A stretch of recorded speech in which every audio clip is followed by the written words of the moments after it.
안녕하세요. 김서원입니다. 오늘 준비한 영상은 에크리에 나오는 한 문장에서부터 시작해 보려고 하는데요. 에크리 도입부에 있는 이 모음집을 열며라는 챕터, 에크리 14페이지에 나오는 문장인데 바로 우리 메시지는 대타자로부터 우리에게 전도된 형태로 온다 이고 프랑스어로는 Donc le langage notre message nous vient de l'autre sous une forme inversée 입니다. 이 문장에 대해서는 크게 네 가지로 설명해 볼 수 있을 것 같은데 가장 먼저 설명드릴 내용은 바로 우리가 하는 말이나 생각이 우리 자신의 생각이 아니라 대타자로부터 이미 각인된 메시지라는 것입니다. 우리가 말을 하는 것도 상대방에게 메시지를 전달하기 위해서인 것이니까요. 저도 락강의 이론에 대해 또 에크리에서 읽은 이 한 문장에 대해 제가 생각하고 해석한 바를 전달드리기 위해 지금 말을 하고 또 글을 쓰기도 하는 것이고요. 그런데 우리가 하는 말, 생각, 쓰는 글들은 사실 우리 생각이 아니라 이미 대타자로부터 받은 메시지를 반복할 뿐이라는 거예요. 고양이라는 대상에 대해 한번 생각해 볼까요? 서구 문화권에서는 검은 고양이에 대해 마녀나 악마에 대한 상징이라고 여기고 불길하게 생각했던 적이 있었죠. 하지만 반면 고대 이집트에서는 검은 고양이가 신격화되기도 했어요. 바스테트라는 여신의 모습이 검은 고양이를 하고 있었으니까요. 그리고 고양이에 대한 생각은 현대 사회에 들어오면서 다양하게 바뀌고 있기도 하고요. 그런데 고양이에 대한 이런 생각은 내가 태어나기 이전부터 있어 왔어요. 고양이라는 기표에 담긴 기이들이 먼저 있었고 우리는 언어를 배우면서 검은 고양이라는 단어만 배우는 것이 아니라 이 단어를 배움으로써 검은 고양이라는 대상을 습득하게 되는 것이 아니라 그 기표 안에 들어있는 다양한 고정관념들과 이면의 의미들을 함께 학습을 하게 되는 것이죠. 이렇게 고양이라는 대상만 놓고 보더라도 시대나 문화권마다 다양한 시각을 가지고 있고 이것은 고양이라는 대상에만 국한되어 있지 않습니다. 드러나지 않게 우리가 사용하는 언어, 그 언어에 스며들어 있는 고정관념을 함께 학습하는 과정에서 나도 모르게 그 고정관념을 반복하게 되기 때문이죠.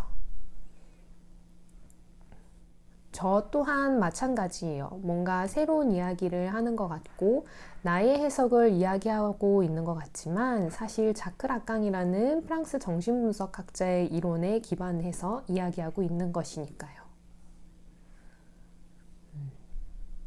다시 정리를 해서 말씀을 드리자면 나라는 사람이 태어나기 이전에 이미 언어가 존재해 있었어요.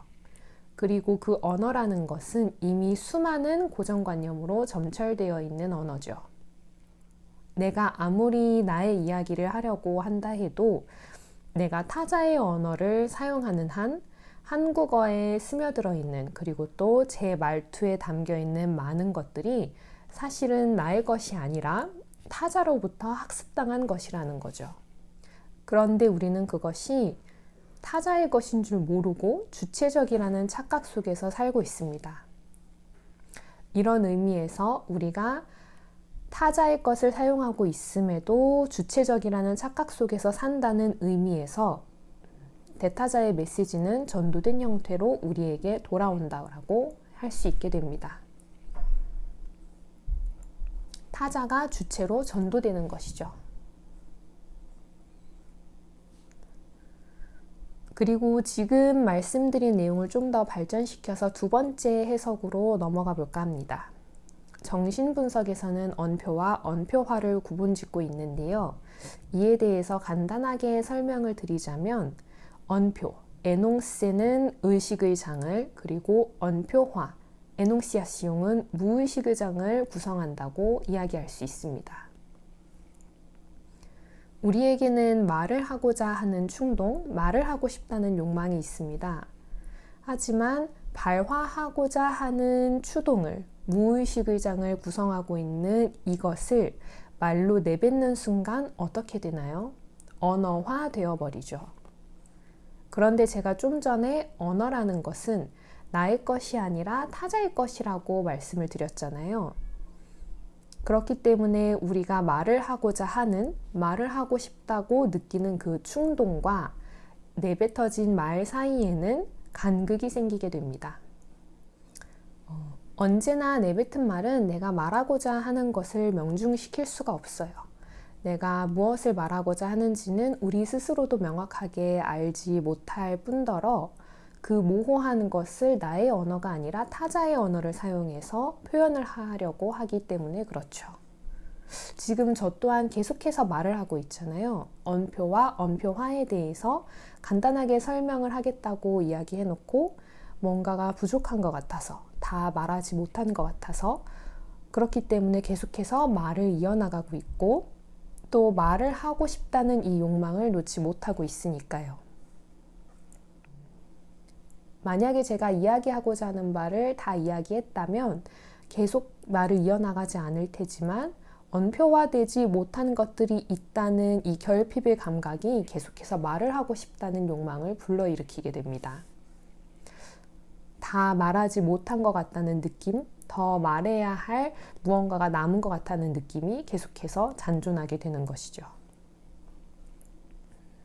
그 이유는 입 밖으로 꺼내어진 문장이 무의식의 영역을, 내가 말하고 싶어하는 그 충동을 제대로 포획하지 못하고 제대로 겨냥을 해서 명중시키지 못하기 때문에 그렇습니다. 말을 하기 위해 입을 여는 순간 그 즉시 우리는 대타자의 장 안으로 빨려 들어가기 때문에 말이죠. 그 이유는 앞에서도 말씀드렸다시피 언어가 제 것이 아니기 때문에 그래요. 따라서 이미 언어 자체가 우리의 무의식을 전도시켜버려요. 무의식의 주체로서 말을 하고자 하는 충동이 대타자에 의해서 왜곡되고 전도되어서 자아라는 의식의 장 속으로 들어온다는 의미에서 말이죠. 이거에 대한 예로 저는 부인을 들고 싶어요. 프로이트가 이런 설명을 했던 적이 있었죠. 내담자가 와서 꿈속에서 어떤 여자가 나왔는데 그 여자가 저의 어머니는 아니었어요 라고 말을 할 경우 그 여인이 어머니일 확률이 굉장히 높다고 말이죠. 이렇게 무엇이 아닌 것처럼 등장하는 것을 프로이트는 부인이라고 이야기를 했는데 이건 역시 그 여자가 어머니임에도 어머니가 아니라는 방식으로 의식 속에 전도된 방식으로 드러나게 되는 겁니다.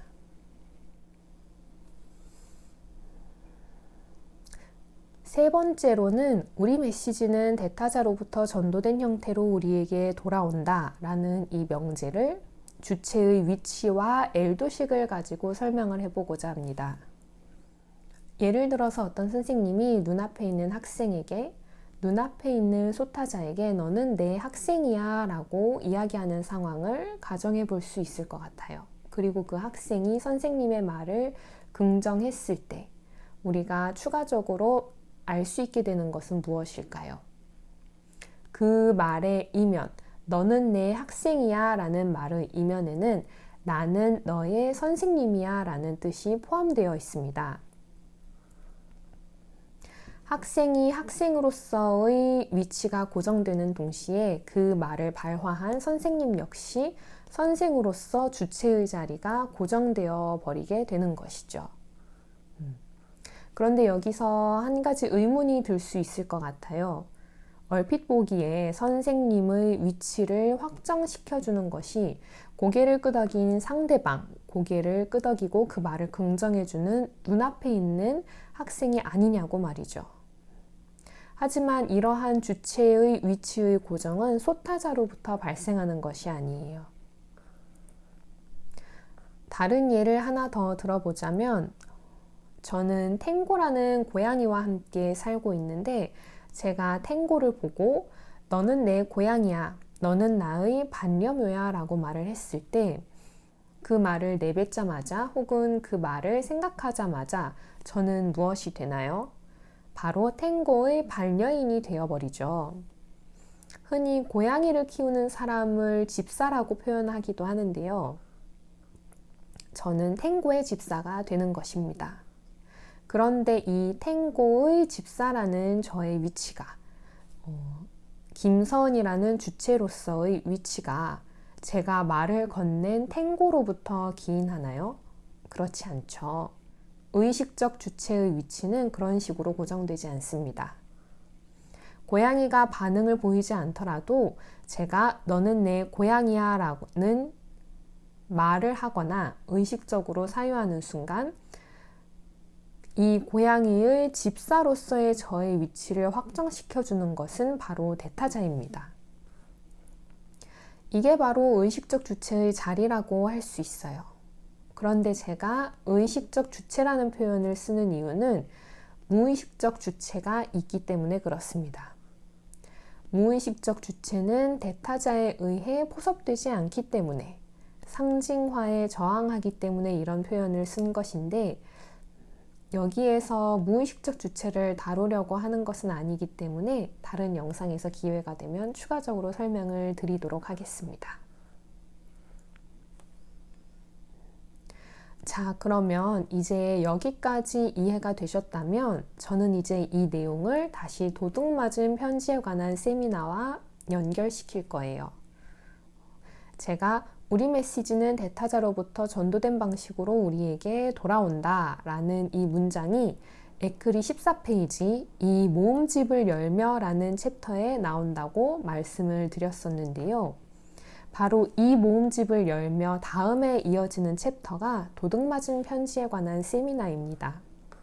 기표 연쇄라는 건 하나의 기표가 다른 하나의 기표에 연결되면서 계속해서 새로운 의미를 만들어내고 기존의 의미를 변주시키는 것이기 때문에 저는 이 문장, 우리의 메시지는 대타자로부터 우리에게 전도된 형태로 온다라는 이 문장을 이어지는 세미나와 연결시킴으로써 또 다른 의미를 만들어내려고 시도를 하는 것이죠. 워낙에 유명한 소설이고 또 에크리에서 유명한 글 중에 하나이기 때문에 다들 잘 아시겠지만 간략하게 소설의 내용과 에크리에서 중점적으로 다룬 내용을 말씀드리자면 이렇습니다. 도둑맞은 편지는 에드거 앨런 포의 단편 소설인데요. 왕비가 도둑맞은 편지를 중심으로 이야기가 전개됩니다. 이 편지가 누구에게서 보내진 것인지는 나오지 않아요. 하지만 왕비의 남편인 왕이 알아서는 안 되는 편지라는 것을 우리는 알 수 있습니다. 그런데 왕이 방 안에 들어옴으로써 왕비가 이 편지를 황급히 숨겨야 하는 상황이 발생하게 됩니다. 다행히 왕비는 이 편지를 다른 편지 더미에 슬쩍 끼워 넣음으로써 이제 편지를 위장해서 숨길 수가 있게 되는데요. 문제는 왕과 함께 방에 들어온 대신이 이 편지의 존재와 중요성을 눈치채게 됩니다. 대신은 그 편지 더미에서 문제의 그 편지를 다른 편지와 바꿔치기 함으로써 왕비의 편지를 훔치게 되는데요. 왕비는 이 광경을 모두 보고 있으면서도 제지하지를 못합니다. 왜냐하면 대신을 제지하는 순간 편지의 존재가 왕에게 드러나게 될 테니까요. 이렇게 대신이 왕비의 편지를 훔침으로써 왕비에게 편지를 왕에게 공개하겠다는 암묵적인 협박이 가능해지게 되고 이에 따라서 왕비에게 휘두를 수 있는 권력도 가지게 됩니다. 왕비는 이 편지를 되찾기 위해 현상금을 걸고 경시청장에게 수색을 요청하게 되는데 문제는 공간을 자로 재듯이 재단을 하고 대신이 집을 비웠을 때 집을 수색을 해도 편지의 행방을 경시청장은 찾을 수가 없었어요. 결국 뒷팽이라는 사설 탐정을 만나서 이 일에 대해서 이야기를 하고 뒷팽이 편지를 다시 대신에게서 훔쳐서 경시청장에게 건네주는 것으로 이야기는 마무리가 됩니다. 뒷팽은 이 편지가 마치 여왕의 편지가 아닌 것처럼 어떤 여인이 대신에게 보낸 편지인 것처럼 위장되어 있는 것을 단번에 간파함으로써 편지를 다시 훔칠 수 있었습니다. 이 단편 소설을 분석한 세미나에서 락강이 유독 강조한 것은 주체에 대한 상징계의 우위, 편지, 즉 문자의 우위였습니다. 소설 속 인물들이 마치 편지를 소유한 것처럼 보이지만 사실상 그 편지의 행방이 누구에게 있느냐에 따라서 주체의 위치와 역할이 결정되고 변경되기 때문에 그렇지요. 아무것도 모르는 왕, 편지를 숨기려고 하는 왕비, 편지를 훔치는 대신, 그리고 아무것도 보지 못하는 경시청장, 편지를 감추고 있는 대신, 편지를 훔치려는 뒤팽. 이 구조가 편지를 중심으로 반복되고 있습니다. 이러한 주체 간의 관계, 구조를 만드는 것이 바로 편지, 문자, 상징계라는 것이 락강이 이야기하고자 하는 바이지요. 그런데 이런 의문이 드실 수도 있을 것 같아요. 대신이 왕비의 편지를 훔쳤기 때문에, 그리고 뒤팽이 다시 그 편지를 훔쳤기 때문에 편지를 도난당한 사람이 만들어지는 것이 아니냐고 말이죠. 하지만 여기서 이렇게 편지를 훔치려는 뒤팽의 위치가 어떻게 만들어졌느냐를 또 생각해 볼 수 있을 것 같아요. 편지가 있기 때문에 편지를 훔치려는 자도 생기고 그 편지를 빼앗기지 않고 지키려는 자도 생기게 되는 거니까요. 결국 이 주체들 간의 구조를 만드는 것이 편지로 대변이 되는 상징계, 문자라고 할 수 있습니다. 각각의 인물들, 왕, 왕비, 대신, 그리고 경시청장, 대신, 뒤팽, 이 각각의 인물들이 어떤 역할을 부여받고 상황을 만들어 나갈 수 있도록 만드는 것이 바로 문자라는 것이죠. 그렇기 때문에 상징계, 문자가 주체에 우선한다, 우위에 있다고 말을 할 수 있게 되는 것이고요. 그렇다면 여기까지의 내용이 이러한 주체의 위치가 어떻게 우리 메시지는 대타자로부터 우리에게 전도된 형태로 온다라는 이 문장과 연결이 될 수 있을까요? 여기서 장면을 두 개로 나누고 대신의 위치를 살펴보면 조금 더 이해하기 쉬울 것 같습니다. 먼저 왕, 왕비, 대신이 구성하는 장면을 락강이 에크리에서 원장면이라고 표현을 하고 있어요. 그리고 경시청장, 대신, 뒤팽으로 구성되는 장면을 두 번째 장면이라고 이야기하고 있고요. 첫 번째 장면에서 대신은 여왕으로부터 편지를 훔치려는 자였어요. 그런데 편지를 훔치자마자, 편지를 소유하게 되자마자 대신은 편지를 보관 중인 자가 되어버렸죠.